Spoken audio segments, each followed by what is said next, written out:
অনেক ব্যথা। আর দেখি আজকে 2 দিন থেকে শুধু প্রপাগান্ডা, মিথ্যা প্রপাগান্ডা, শতভাগ মিথ্যা রে ভাই।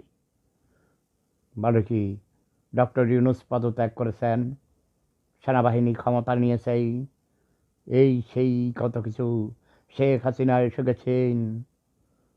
ভাই ভাই রে ভাই, বাঙালির মতো এত মিথ্যুক! হিটলারের যে গোয়েবলসের সূত্রকে হার মানাইয়েছে।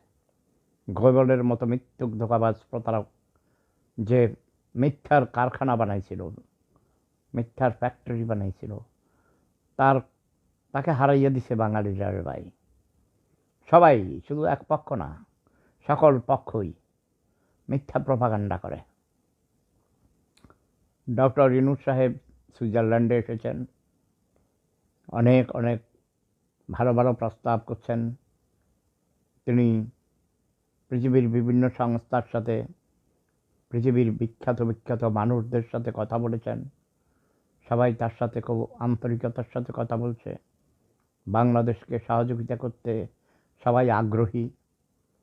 আমি আশা করি যদি ডক্টর ইউনূস ওই নির্বাচন ফিল্মাসন ওইসব ভুলে যাও তোমরা, তাকে 5 বছরের জন্য আমি ক্ষমতায় এনেছি, ওকে? এখন আমি বলবো যে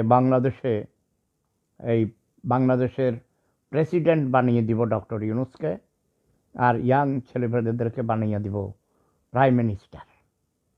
বুড়া সচিব কিছু থাকবে অভিজ্ঞতা সম্পন্ন, বাকি যেগুলো ল্যাভেন্ডিশ ওল্ড হ্যাগার্স ওদেরকে ভাগাইয়া দেব।